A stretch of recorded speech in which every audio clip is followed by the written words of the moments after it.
So hello everyone, thank you again for all joining us. I'm going to pop a few details in the chat, so I think I recognise everyone's names today, or certainly most of them, but if you want to know any more about myself, if you don't know who I am, or about the LJC or some background, I'll pop a link there. Feel free to have a read. Did we decide who is going first, Helen and Sam? I think it's me going first. Yeah, cool. Yeah. All right. Well, Sam, take it away. You should be co-host, so you should be able to screen share, so Yeah. enjoy.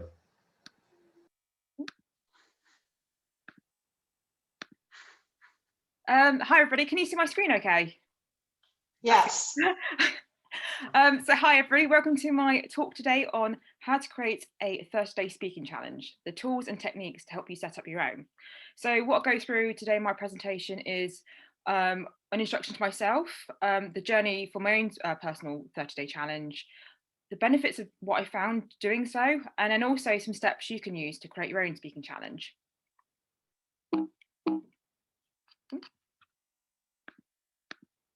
So just a brief introduction to who I am. So I am a marketing executive for Air France KLM. During furlough at the beginning of March last year, I decided that I wanted to transition from marketing to user experience and design, or UX as it is commonly abbreviated as.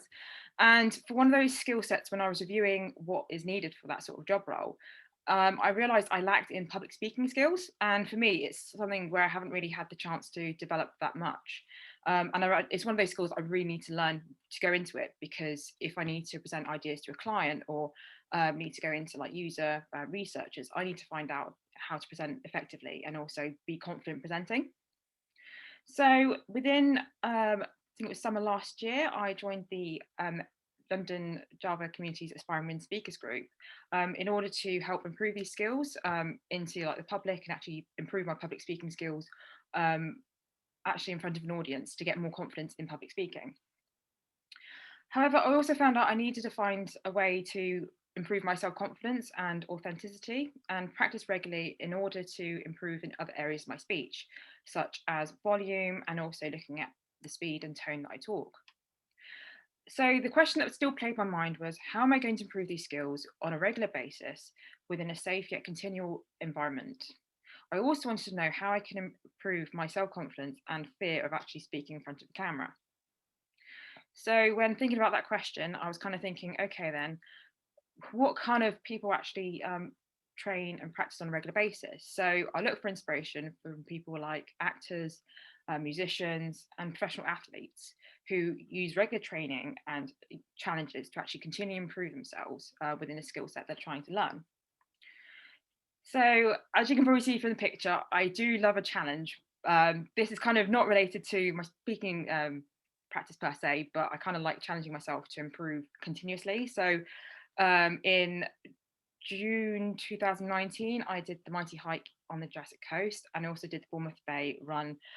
This was both mini challenges that I set myself. So one was 30-day running challenge in order to do half marathon. The other one was to improve my, I suppose, hiking skills to be able to do the Macmillan challenge. But overall, it was all about myself being healthier and be able to lose weight. So what is a 30-day challenge? A 30-day challenge is simply the idea of a small change you can incorporate within your life within the next 30 days. Recent actually research has shown that 30 days is actually a perfect amount of time to do a personal challenge. It's long enough to actually do something that is incorporated within your routine, but short enough that it's not overwhelming on your actual goal setting. In getting a little bit more scientific, so a famous sports psychologist called Dr. Jason Richardson says that even trying a habit for 30 days helps you make bigger goals more digestible, and it's more likely you're going to stick to a goal set from doing the 30-day challenges. So the 30-day challenge is all about trying something new, different, or even crazy for 30 days, which ironically is about the approximate amount of time for actually a new habit to form. However, the internet seems to be crazed at the moment with these 30-day challenges, like fitness challenges. You've probably seen it on social media where it's like 30-day plank challenge, or take a photo for 30 days, or a cleaning challenge as promoted by, I think, Marie Kondo at the moment. So it seems to be overwhelmed with these. However, all joking aside, I think for me, it's all about making sure that when you do a 30-day challenge, it's all about being consistent with your actions, because it's it makes a goal more easily attainable. And the fact that the small actions you take each day build to better and bigger habits and that stick for a long time. So a little bit about my speaking challenge. I wasn't able to put a video on there, fortunately, because for some reason PowerPoint didn't let me, but I put a little bit of a snapshot in terms of one of my challenges I did. So I set myself the challenge to record myself for 30 days each morning as a previous challenge set from my speaking coach. This was A, to get over the fear of watching myself on camera, and B, to help my overall self-confidence and self-affirmations, basically, to understand who I am as a person and authenticity. So I set myself 5 challenges to do per day, ranging from focusing on talking about myself, looking at questioning myself, questionings and how I answer questions, self-affirmations, body posture, and also pace. So each day I would do this challenge in the mornings, do those 5 challenges, and then record myself, and then watch it back, get feedback, so then I can actually improve on for the next day. So I'll just do a quick I suppose demonstration of what I do, I suppose, now in terms of recording. So I kind of introduce, speak to myself in front of the camera, introduce who I am. So I'll be like, hi, my name's Sam. I utilize data and research to create better products and services for businesses. During my spare time, I'm involved with speaking groups such as this Inspiring Women Speakers group, in order to encourage women to take the encourage public speaking and conferences. And then I'll talk about, I suppose, self-affirmations of how I feel good. And for me, it's kind of, it gives a better self-confidence and self-awareness about myself from doing this every day. So during the process, I found some amazing benefits from doing the challenge. So it was kind of an easy one to incorporate within my routine. It didn't take that long. It was only 30 minutes per day, but even, I suppose, if I go on about now, I can do it for 5 to 10 minutes a day, which can easily be incorporated within my daily routines. It's a small aspect of where I want to go with my career, and also the habit I want to change. So for me, that smaller self-confidence has helped me to build those building blocks to be able to go for more speaking events. And it's caused micro habits. So I'm continually taking these challenges each day to actually continue improve on my self-confidence and self-affirmations. But I know within probably next 60 days, I might change it somewhat in order to build upon my bigger goals. It also brings a sense of urgency within a time-based goal. So for example, probably most of you set New Year's resolutions in terms of setting a goal for the year. With the 30-day challenge, it kind of sets a goal for 30 days where actually it feels more attainable and it's not going to take so much time, and you haven't got to wait so long in terms of getting immediate results from the action you've taken. So after completing the 30-day challenge in November 2020, I started to incorporate the recordings within my daily routine and review how much I've changed from when I started doing the challenge 2 months ago. Although I should point out, I'm only doing this exercise for 5 to 10 minutes a day now, as for me, it's easily incorporated in my routine, and I don't find it's too overwhelming in the mornings. It's part of my routine, like getting up in the morning, get ready, have breakfast, meditate, do daily recording. So it's incorporating my routine, but I know it's something that's helping towards a bigger goal.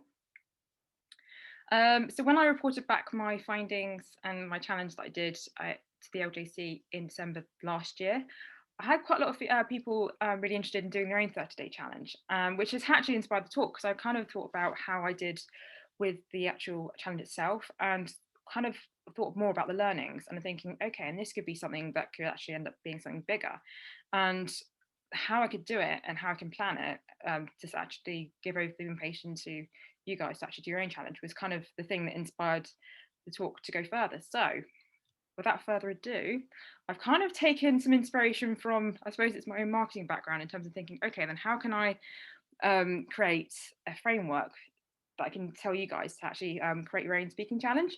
So I've kind of incorporated the learnings into SMART, which I think, I'm not sure if you guys are aware about the SMART goals in terms of being specific, measurable, achievable, realistic, and time-based. So I kind of taken a little bit of inspiration from that and kind of use that to create the 5-step process to create your own speaking challenge. So number 1 is specific. I can't say it's specific. Understand what you specifically want to improve on. So it has to be something that's kind of identifying a goal that has a benefit to your own speaking skills.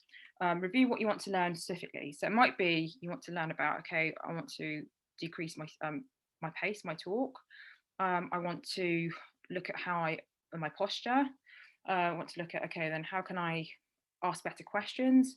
How can I understand a bit more about myself and how I present to people? It has to be something specific that can be broken into, I suppose, smaller blocks that you can take each day that would take about 5 minutes for you to practice and continue to improve on. Make sure that when you do the challenge or find something specific, it's not too overwhelming or impractical. So for me, if I reflect on my own challenge, I found calling myself quite generic. So the topics I did with the 5, like learning, talking about myself, questions, there didn't seem to be, it wasn't specific enough. I know it was about self-confidence, but actually self-confidence is a wide range of things. And I kind of wished when I did the challenge just to do one of those and continue to improve on them, because otherwise it can be quite tiring and it's hard to actually have motivation to keep going with the challenge. So the type of goal you choose to do the actual challenge itself will determine how you structure it and how long you go with the challenge. So number 2 is making sure it's measurable. Now, this is something I wished I did when I did my challenge, because again, I'm a marketeer, but I actually forgot to actually make sure that it was easy or something that I can actually track how I was progressing. So although I had the video recordings to see how I was progressing and looking at the ways I've made comments from previous weeks and actually how I've changed, I didn't have anything tangible to actually measure against. And I think personally, it's good to have a why of understanding why I'm doing this. So I know it was understanding about self-confidence and actually finding out that I wanted to be a bit more confident in terms of doing the video, like doing public speaking like this. But my advice would be to choose something that you can have something you can measure against. So whether that's reducing the pace of the talk, so looking at speed and recording it, taking photos of where you stand and posture, looking at how many times you smile during a video. Just make sure you've got something that you can make yourself accountable for each day, because then that can really actually boost your confidence and actually feel like you're actually going towards your speaking goals. I would also say as well, if you have like a diary or basically like a calendar, write down days that you actually did the challenge, or even like cross it off to say, actually, I've done the challenge on this, this, and this. And it kind of gives you that motivation thinking, okay, and I've done 13 days of this, I can still keep going because I'm accountable for my actions and I can still do this challenge within 30 days. I'm going to smash it. So number 3 is how can it be attainable in relation to a bigger goal? So when I did the challenge, my purpose was actually, it was self-confidence and self-authenticity, but that was kind of like, it was a 30-day goal to understand how I can improve myself and presentation of myself. The bigger goal is, I suppose I've got a medium goal, which is to present at a UX conference, and then higher up, it's kind of, I want to talk at a TEDx conference. But during that as well, I want that 30 days is, well, not 30 days, but probably within the near future, I would like to go for a UX based role. So I need to improve my public speaking. But it's all about using that 30-day challenge to actually help improve that confidence and actually boost that. I suppose that belief that you are improving, and it's that slow progress towards your, I suppose, speaking goals. It kind of helps to create, I suppose, a long-lasting habit as well when you're doing this. So make sure that it is attainable for you to reach in the future.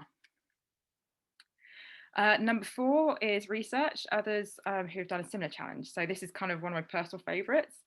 So identify exactly what you want to do yourself in terms of like the personal speaking challenge, and see if there's any others that have done it. So personally for me, I found that there's a really good article in Medium from Michael Thompson, who did a 30-day speaking challenge a couple of years ago, where he basically talked in front of a camera for 5 minutes each day and spoke about himself.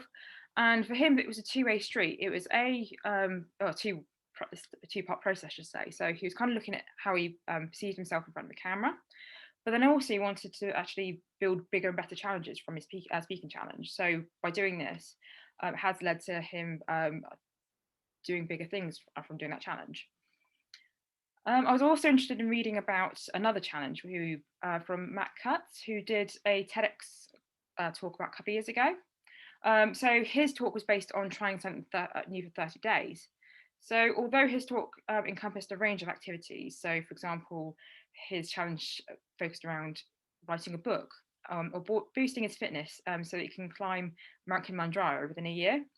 So it's a sheer determination of goals, and I suppose it was kind of interesting to see his courageous manner to break down smaller big goals into smaller chunks, really. And it kind of gave me that motivation to feel like I feel less afraid to do my own speaking challenge. So it gave me the confidence to boost and actually do it.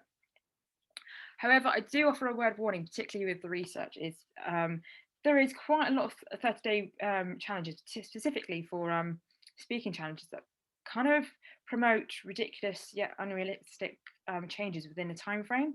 So it might be like, oh, you can improve this, this, and this within 30 days. And it kind of, the purpose of the 30 days is actually to actually give you the courage to try and do more rather than say 30 days are up, there we go, I'm going to stop now. It's not, it's about continual actions after the 30 days that can help you to improve. So take note, I suppose, from the research in terms of understanding what is important to you. And by taking the inspiration from others' learnings from the challenges, tailor it to your needs and your lifestyle. So my last one on this one is time allocation to the challenge. So find out when you want to do the challenge in terms of time of day, and also how long you want to do the challenge for, whether it's 5 to 10 minutes a day. So personally for me, I find that I do the challenge in the mornings just before work, as this is when I feel most awake and have fewer commitments, and could easily set 30 minutes aside easily during my day. Although I've adjusted that now to 5 to 10 minutes a day, as I find it quite easy to just do my speaking challenge, slot it in within any time of my morning routine. I've now found actually it's easier that way because it feels more part of my routine. When you feel more productive and more time on your hands, do the challenge then, because it could be like you're more productive in the evenings or in the daytime or in the mornings. Tailor it to when you want to do it. As well, I would say also focus on the environment and triggers of when to do the challenge, as this will help you to, I suppose, set up the challenge and make sure that you actually stick to it. So I remember reading a book a couple months ago from a guy called James Clear, who did Atomic Habits, and he was saying about like triggers and rituals in order to create successful goals. And I kind of took this on board for this challenge in terms of thinking about, okay, what is a trigger that I can use to make sure that I stick to my challenge? And for me, I go either, it depends, it interchanges, I go for a walk in the morning or a 5-minute meditation. So after that, after I've done those, I will do the challenge, or I still do this challenge now afterwards. So it makes it stick and actually want to keep going with it. I should also remember to say about the 5-step process. So that's the process I've come up with. But remember to celebrate your successes. And that's something I forgot to do in the beginning. And it sort of, I felt quite demoralized, and you should never feel demoralized. I think for me, the most important thing is turning up to the challenge. No matter how well you do it, if you feel like you messed up, you've done it one day, just keep going. That continual practice will kind of improve that public speaking muscles, and also you feel more confident doing more talks as well. And also I would say, even after the 30 days, if you feel like you haven't progressed as much as you should be proud that you've done this and actually feel like you've practiced and actually trained for doing something more with your public speaking skills. Also, I suppose with the 30 days, you can also, it's been great because you also can see what worked and what didn't work. And then you can either go forward in terms of saying, I'm going to continually do this, but make major changes to this, or go, okay, then I didn't like that challenge, I want to change it to something else. So it's all about understanding, again, yourself and how habits can be formed through changes. And also, it's just a big experiment, really, in terms of understanding how you can improve your public speaking skills further on. So to summarize my talk, as inspiring speakers yourself, I would highly recommend doing this 30-day challenge, as it's a sustainable, long-lasting habit that can be easily incorporated within your routine. Not only can you see daily progress in your speaking skills, but it can also provide an insight into to be comfortable to see yourself as others would. Remember to apply my SMART acronym of understand specifically what you want to improve on, make sure it's measurable and attainable, research for inspiration, focus on timings in order to create a successful speaking challenge of your own. And once the 30 days are up, you'll probably have learned something new about yourself, which can encourage you to try something a little bit bigger afterwards. So I leave the question with you in terms of thinking about something you've wanted to always improve on within your presentation skills, and try it for the next 30 days. You might find that change might not be as fast as you think it will be, but with time and effort, almost any speaking habit can be remolded through setting your own 30-day speaking challenge. Thank you very much for your time today. I've left some links in terms of the inspiration I've taken from my talk and also inspiration for my 30-day speaking challenge. And I've also got my contact details on there should you wish to know more about my the challenge itself and personal development within UX. Thank you once again, and we look forward to any questions you may have. Thank you, Sam. That was great. Claps was very good. Does anyone in the group has a question for Sam? It's not a question, but you are. I need you to keep me honest, because I said last time you gave the previous talk that I was going to do this, and I still have not. So this is my ask to you. Please keep me honest, because I'd really like to do this and I'd like your help with that. So that was a really great reminder for me that this is a journey that I want to go on. So yeah, let's talk. Thank you. That sounds good. Yeah, definitely will. Yeah. Cool. I was wondering, so it sounds totally inspiring, the fact that you've continued out of this 30 days and you're doing this as part of your daily routine. And you mentioned loads of really good stuff, meditation, which is somewhere in a higher self, I'll be able to meditate. But I was wondering, in terms, Sam, of like, you know, the authenticity part, how did that get affected by your 30-day challenge? And now you're continuing 5 to 10 minutes a day? I think with the authenticity thing, I think it was more establishing more about who I am and what I think self-confidence is boosting positivity. But I think for me, the self-authenticity was kind of like finding out what I like and what I enjoy and actually feeling more present to myself. So when I think for me, the key one was actually doing the introduction to myself, because that kind of felt like, at the first, it was just a general speech like, hi, I'm Sam, I do this for, but now I've kind of introduced who I am, what I like doing, and also what inspires me. And that authenticity keeps growing from doing that. And that by reducing it down to 5 minutes as well, it's helped to sort of condense it and actually practice it. And actually it's sort of come second nature now. Okay, well, I could see the benefits of that in terms of like, if you feel more comfortable, you know, with that discussion with yourself and how you present yourself, you know, that can be really useful in professional worlds, because you're kind of used to that dialogue and how you look and how you feel, and you kind of know yourself better. It sounds really good. Thank you. Thank you. It's great. Thank you, Maggie. Yes, and we have a question here in the chat from Mark. What's the thing that you think has improved the most? I think for me, it has been about talking about myself. I think for me, that's kind of the one thing that I practiced and actually got used to, because I think I've dropped the others in terms of like pace and body posture, which is something that was a short-term change. But I think for me, it was talking about myself, and it's continually improving, and yeah, getting used to talking and being confident about that. Brilliant. What about struggle? What was that the most struggle? The most struggle, I think, for me was, I think, pace. In terms of, I think that's one thing, because it was an overriding theme for all of them. But I think for me, it was just too much, and it's trying to get that timing. But at the same time, I didn't really have a method to understand what I was timing against. So I had to quit in the end because it was just too much, and it was trying to remember everything. Cool. Great. Okay. So I think that thank you very much, everyone, for the questions. And let's now give the space for our next speaker, Helen Scott. Helen, are you ready? I am. I will share my screen and we will get started. Great.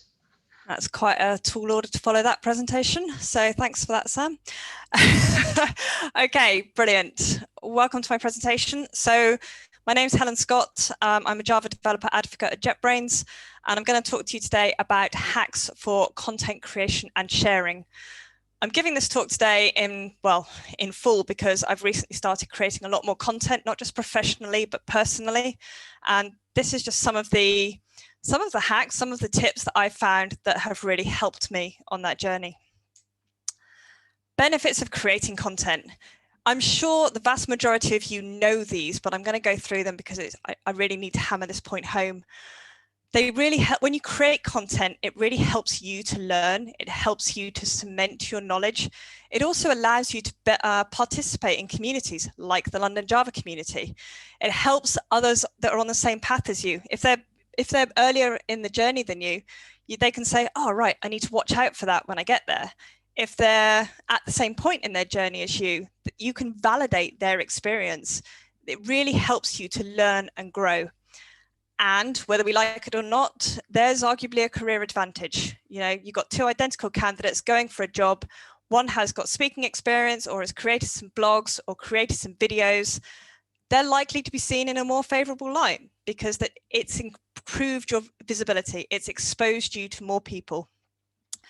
Also, at the moment, global pandemic, a bit bored of it, but the barrier to entry for some content creation is arguably lower than it has been in the past. We don't have to travel to conferences.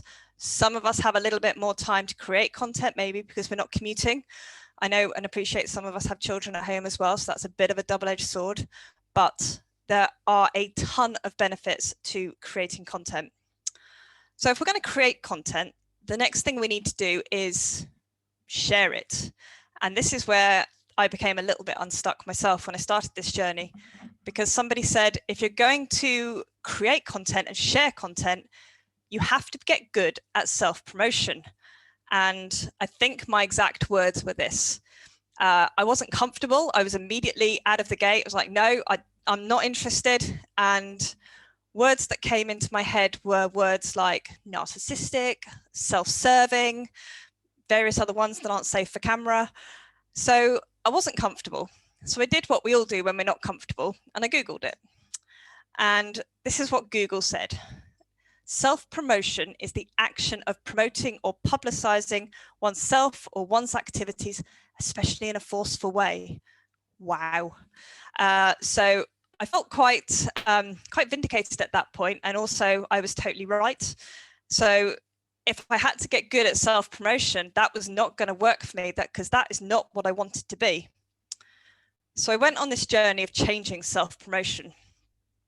And it starts here. Self-promotion, by that very definition, is all me, me, me, I'm so wonderful, I'm so marvelous, look at me. No, change it. Change it to this. It's not about you. You're not promoting you. It's about your stuff. It is about, so that's my website on the right there. You're promoting that, right? You did not come to this talk today to see me, unless you're my manager, in which case, yes, maybe you did. But you came to this talk today because you wanted to see the talk on content hacks, right? And I am completely fine with that. You're not my mum. That's great. So my ask at this point, and my ask to myself as well, was to ditch self-promotion. It is narcissistic. It is self-serving. It's not me. It's not about promoting me. It's about promoting my content. And when you reframe things like this, it becomes a lot easier to share content, or to say, I'm doing this, I'm creating this content, or I'm creating this blog, because it's content, it's not you. It separates you from content, and it makes it a lot less personal. So we have this content promotion. We understand the benefits of creating our content. We understand that once we've created it, we're going to promote it. So onto the hacks. I know that sounds like a scary number, but I promise you I'll go quick. When I first created this presentation, I created it off the back of a blog that I wrote, which has 7 hacks in, because they were the only 7 that came to mind when I wrote the blog. Fortunately or unfortunately, depending on how you look at it, since I wrote that blog, I've come up with another 10 hacks. So there's now 17 in total. But these are the ones that have really helped me to create content and share content. So I hope that at least some of them help you. Okay, we have to start at 0 because we're programmers. It's weird not to. First hack, no one will read or watch it anyway.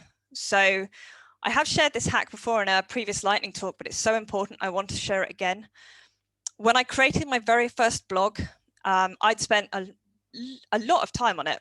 And it then got to the point where I had to put it on Twitter or somewhere like Twitter.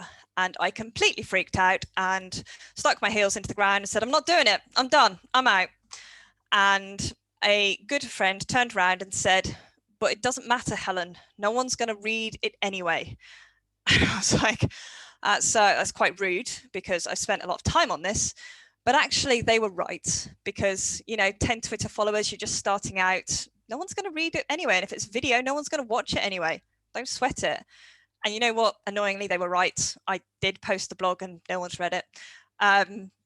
This is a really good hack to use when you're first getting started because it helps you get into that mechanical cycle of create content, promote content, create content, share content. It helps you get into the cycle with, less fear because you don't, unless, you've already built your platform, you probably don't have a massive platform that you're sharing content to.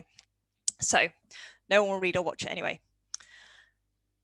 Next hack, make yourself a platform. I cannot bang on about this one enough. The number of professional content creators out there who started their journey creating content 20 years ago, and they now have content scattered across the web on various blogging sites and videos and talks, and they have no central repository that defines them and the content that they've created.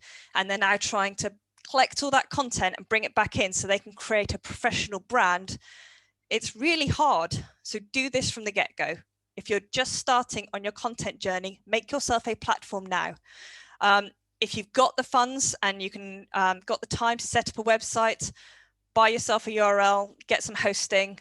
There are off-the-shelf solutions like Wix, Squarespace. If you're not a front-end person, I'm certainly not. If you want to get your hands dirty and you like a bit of front-end, WordPress. If you don't want to set up your own site, then for a period of time, use a third party such as Medium, Dev.io, other, and build your brand that way. You can always syndicate back once you get your website up and running. Just don't spend ages on it. Just pick something, get yourself a platform. Okay, next hack. Create experience-based content. So I have to call the LJC out again at this point. They run a speaker workshop by a gentleman called Steve Poole, who works for Red Hat. And he says in the speaker workshop that you have to create, or he wanted me to create, a 5-minute experience-based presentation. And I didn't listen. And I created a 5-minute factual presentation. And it really shot me in the foot because the problem with factual presentations is they're right or they're wrong. There is no in between, and people can call you out, and people will call you out, especially if you get something wrong. If you create experience-based content, no one can argue with your experience, right? It is yours, it is unique, you own it. It is much easier to create experience-based content and content that you are passionate about than it is to create a factual-based binary right-wrong content. So don't do what I did, just create experience-based content.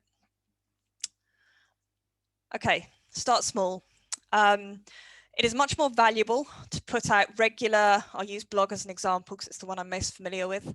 It is much more, it's much better of a win to create smaller pieces of information on a more regular basis than it is to put out War and Peace every couple of months. So if you put out a blog that's 2,000 words long, fantastic, good for you. That does not mean that your next blog needs to be that length. It might mean that once you find your stride, you prefer putting out smaller chunks of information.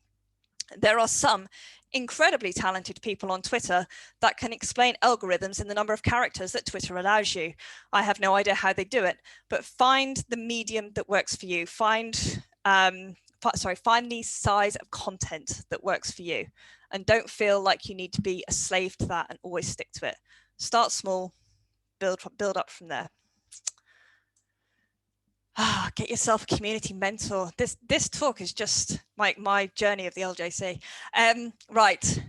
The LJC have a Meet a Mentor program. It would be rude not to mention it. I'm pretty sure the URL is meetamentor.co.uk. Helen Lewis, Barry, Dom, they run it. These are people in the community who are willing to help you, right? And I had a very interesting conversation with Barry some months back where I said, I'm not ready to have a mentor. And he said, yeah, you are, and they want to help you. So once I kind of climbed down off my little high horse, I got a mentor, and it's been very helpful to me. So please don't be afraid of wasting these people's time. They are offering it, and they want to help you. They have walked your path. They frequently have platforms. They can potentially elevate your content. They might offer to co-present with you at a conference. They might offer to review talks that you're giving. They might just be available for general advice, but they want to give you a seat at the table. Sit down. Okay, next hack. Tell people you're going to do it. If you're going to create a talk and you're going to put a lot of time and effort into it, don't then not promote it. That was a terrible double negative. Promote it. Just please promote it, because if you're going to put all that time and effort in and then you don't tell anybody you're doing it, no one's going to come, and it's going to be a waste, and that would be a shame. So if you're giving a talk, put it onto your platforms, tell people that you're going to give that talk, and then once you've done it, tell people that you did it and tell them how it went. So again, you're promoting the talk, you're not promoting yourself. So it's really important that you get it out there and you say, I'm going to do this talk. Give people the choice. They might want to come, they might not. That's their choice. Okay, hack 6, make the time. This one is hard, but I am a firm believer that time is all we have, and it is very precious. And all I'm asking with this one is that you spend it on yourself, not Netflix. I love a good Netflix binge as much as the next person, but if you have the time, consider spending on yourself and creating content, if you want to do that, that is. There are obviously some big hitters in this department. Ailing parents, children, job, commute, pandemic, whatever. I absolutely get that. And life will throw you curveballs. It absolutely will, and they won't stop. But whenever you find the time, make the time, because it's really precious, and spend it on yourself. It's important. Don't overthink it. So you'll get some hits, you'll get some misses, and you'll be really confused sometimes when what you get hits on and what you get misses on. But especially when you're starting out, don't sweat it. Create content that you want to create. And I'm not going to name names, but there is somebody on this call that turned around and said, I'm going to create content that I think my audience will want. Please don't do that. Create content that you want to create. Don't overthink what your audience wants. Okay, create content that you care about and that you're passionate about. You'll get some hits, you'll get some misses. In time, you can look at your analytics. When you're first starting out, just do what you want to do. Okay, information density is a good thing. My colleague Trisha G is amazing at this. Whenever you create a blog, it's actually probably specifically most relevant to blogs and videos. In fact, Sam did a phenomenal job of it at the end of her presentation as well. Reference the content that you used, right? If you referenced external content, you got value from that, bring it in. If you've got a whole talk on Beyond Java 8 and you've referenced 20 other things when creating that, just link all that stuff up, because people love that. It allows those people to go at their speed and review that content and dig as deep as they want to dig. So if you've referenced other material, please cite it in your talk. Feedback. Okay, here we go. Right, feedback is a gift, and we are told that from very young age, I think. And I do agree with it. Feedback is a gift. And if somebody is giving you feedback, it certainly means at least one thing. It means that they've read your content, watched your content, listened to your talk, right? One of those three things has happened if you're getting feedback. However, there is another point with feedback that I've only recently started to be able to master myself. You have a choice with feedback. You can accept it or you can disregard it. And genuinely, it is your choice, and I cannot stress that enough. If somebody says there's a typo in your blog, Fix the typo or ignore the typo. It's up to you. If someone says you speak too fast, slow down or carry on speaking as you are. It's up to you. Another tip here is get early feedback. If you're giving a talk, do a few dry runs with a friend. If you're writing a blog, send it over to one of your colleagues to review, or maybe a mentor to have a look at. Feedback is scary, but I would urge you to remember that you are in control with feedback. Okay, hack 10, find the medium that works for you. This one is more about don't create obstacles that aren't there. So some people like writing, some people like speaking, some people like watching. Please don't feel that you need to create content for a specific audience. If you like writing, write blogs, great. If you like watching and you like creating videos, create videos. If you like speaking, give talks. Do what works for you, especially initially. If you like doing all three, do all three, right? Again, don't fall into this trap of thinking you have to do something because your audience will like that, or it's 2021, sorry to bring that up. Therefore, I have to create videos. So do what works for you. Okay, use platforms consistently. Last time I gave this talk, I think I was a little bit mean to LinkedIn, so I'm just going to start by apologizing to LinkedIn.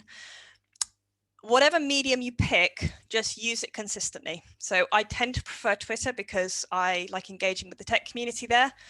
I do engage a little bit with LinkedIn, but I'm a little bit confused because sometimes I think LinkedIn is Facebook and then I freak out. Whatever platform you use, whether it's Twitter, LinkedIn, Facebook, Instagram, TikTok, I don't even know if TikTok's platform, too old. Whatever you use, just use it consistently. So there are a number of platforms out there, just pick one, use it consistently. Okay, next hack. Don't let perceived lack of language skills hold you back. This is a bit of a tough one, and I do get paranoid about it, in large because I have a 15-year technical writing background as well. So I think people are going to judge me really harshly if I have an error in my content or a typo or the grammar's not perfect. And it took me a good few months actually to move a little bit beyond that, of getting to a point of, meh, it's a typo, or meh, maybe they wouldn't have written it that way, but I write in a certain way. Remember, it's content, it's not you. So people are, the odd typo or the odd grammar mistake will not block your content's message. It won't, it just won't. People don't come to talks to worry about your accent. It's beautiful, it's you. Keep it, celebrate it. And you already speak more languages than I do besides. So please don't let fears about your accent, or fears that somebody's going to call a typo out in your blog, or that you might stumble across some words when you're giving a talk. Don't let that kind of thing hold you back. It won't block your content at all. Oh, my favorite, don't listen to the voices. So you know the ones, they sit, well, mine sit over here, and they come out with junk like, you're not good enough, this isn't useful, someone else has done this already, your experience is not valid, and then it just descends into worse things. They will try and put you down, and you will never get rid of them. But what you can do is you can look at the ones over here, and they are saying the polar opposite. You are good enough, this is useful, someone has not had your exact experience, and your experience and your knowledge is valid.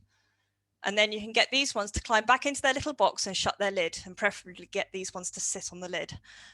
They will always be there. They will not always have constructive things to say, but try not to listen to them. Okay, this is something that I realized I do, but I hadn't explicitly called it out. And I do think this is very valuable. Leave reflection time, create your content, walk away, sleep, do whatever it is that you do. Come back, iterate on your content up to a point. Don't edit your presentation 5 minutes before you give it, because it really stresses people out, apparently. Learned that today. So always try and iterate over your content. And well, okay, I find it useful.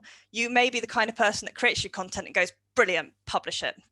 It's not for me. So feel free to iterate over it a few times and give yourself a bit of reflection time. Okay, believe in yourself. So it's kind of related to the voices, but I wanted to call it out separately because it's just so important. And when I was thinking about this slide, I wanted to come up with 4 really strong reasons why you should believe in yourself. And it is these. Your experience is unique. Your knowledge is interesting. Your viewpoint is fascinating, and others will benefit from you sharing your journey. So I would really encourage you to believe in yourself when you're on this journey and you're creating this content. We made it, it's the last hack. Enjoy yourself. There will be times that you won't, but we are human beings, and unless we are being paid, we don't tend to do something off our own bat unless we're enjoying it. Actually, I do housework and I don't really enjoy that. But anyway, there will be times that you're going to sit down and go, I don't want to create this blog. I don't want to write this. I don't want to record this video. I don't want to do a dry run of my talk.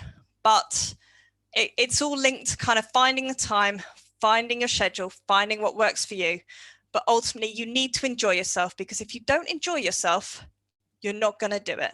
So just remember, enjoy yourself. It's got to be linked to a human emotion. Otherwise, you're not going to do it. So create and share your content. Don't keep it to yourself. Let others know that you are here and that you have something to share. I want to hear it. I bet others do as well. And participating in the community, it makes you friends, potentially future colleagues. It is a phenomenal addition to your professional repertoire of skills. I will also paste these links into the LJC Slacks. It's the LJC and all. That's the blog post on finding a community mentor, the Meet a Mentor website that Helen, Barry and Dom run, options for blogging, options for off-the-shelf platform building as well. So I use Squarespace, it's kind of nice, but if you want Markdown support, don't use Squarespace. I've not tried Wix. If you like getting your hands dirty, WordPress is very, very bendable. So with that, thank you for listening. And if anyone has any questions, I'd be happy to answer them. Yeah, thank you, Ellen. That was amazing. I myself saw myself in so many of these tips. I need to be aware, especially in the end, in the last one, when you said, oh, I have to write this, I have to record this video. You know, I think what's worse is when you have an article, you have a video, and you're like, oh, should I publish this or not? You know, maybe because you don't believe in yourself, or the questions, or the fear. So it was amazing, all the tips. Thank you very much. And yeah, does anyone have questions for Ellen? I have a statement rather than a question. I'm really sad that you discouraged all those war and peace writer bloggers. They're sitting out there just devastated at the moment. But no, it's really inspirational and cool. I feel like Sam and yourself have really given people some challenges of, you know, factual things to do, you know, and hearing somebody else, like to kind of echo Andrea, going through the journey and learning and sharing the kind of things that can get you ahead of things you've gone through is really useful. Yeah, so really brilliant. Thanks, Mag. And yes, that's a good point from Trisha. Iterate on it, but do publish it. So potentially I have iterated on things and not published them. So just, yeah, publish it. Yeah, Helen, we have a question in the chat. What aspect of this content generation journey has been the biggest surprise for you? For me, if I can change the word surprise to revelation, it would be switching from self-promotion to content promotion, because I used to be genuinely terrified of saying on Twitter, I'm doing a talk. And I posted my first fleet today, people, about this talk. That's huge for me. So that's been the biggest surprise, is actually from where I started to doing that this morning, and the fact that I can now do that and I can feel confident and comfortable doing that. And that's a surprise, because I didn't think I'd get here 6 months ago, to be completely honest. And I'm here, and I'm thrilled that I'm on the journey. I'm nowhere near the end, but the fact that I was able to share this ahead of time and promote my content is definitely the biggest personal surprise that I found. I don't know if that answered your question, Mark. If it didn't, hit me up on Twitter or something. Yeah. People here in the chat are asking, where can I find the copy of your slides deck? Are you going to share it? Yes, I will share it. If you're all on the LJC Slack, I'll bullet point the hacks there for you. Yeah, and people can reach you on your social medias as well. Yep. Helen Scott on Twitter. DMs are open. So yeah, be good to hear from you. Sounds like a great blog post as well to say. You know. Well, that's where it started, Mag, with the 7 hacks, and now there's 17. So I need to. I need to maybe not prefix talks with blog posts, because this is how it ends up. Yeah, sure. Cool. It was funny, Helen, because I learned for you, even before this talk, the thing about self-promoting. We talked before a while ago, and you told this to me. And when I gave my first lightning talk, I waited until the last day to promote it, to make a post. But I remembered of what you said, you know, as I thought, well, I spend a lot of time preparing a presentation because I think that what I have to say can be useful to other people. But if I don't tell them that I'm going to talk about this, how could they know? So I remember what you said, and I did it. It was great. Good, brilliant, love it. Thanks, So Andrea, and great job hosting today as well. Thank you very much, guys. Does anyone want to add? I think we still have a couple of minutes. If someone wants to add, contribute, ask more questions. It's so nice, this chat here. I'm loving it. If not, I have one question to Sam. Sam, because I didn't have time before, but can I ask a question about your presentation? Yeah. Yeah, I'd like to know, you know, when you set up this challenge, let's say 30 days challenges, did it happen to you that for any reason you weren't able to, you had to skip one day, no matter for which reason? Or you were able to do every day during the 30 days? I was actually able to do every day for 30 days. I thought there was one couple of days where I didn't feel like I wanted to do it, but I just ended up doing it because I thought, you know what, I just have to turn up and do it. I think there was this sense of there was no accountability as well, because I had nobody here going, understanding that I was doing the challenge. But I kind of had that motivation to like, no, I'm going to do it for 30 days and keep going at it. Okay, nice. I'm asking this because I set up a challenge for me a while ago for other type of stuff, not for presentation. But your tips were great because I think that I set up a challenge too long and I wasn't able to finish it. And I felt completely devastated. You know, I was like, I failed myself. But I think that I tried something that I wasn't ready to do, you know. I mean, yeah. So yeah, your tips were great. Start small, set up something reasonable, reachable, things like this. Cool. Let me see if you have some. No questions. Yeah. So if nobody has any questions or comments anymore, I think we are very good for today. It was great. Thank you very much, Helen and Sam. Thanks, Andrea. Thank you very much, guys. See you on next meetings. Bye. Bye-bye.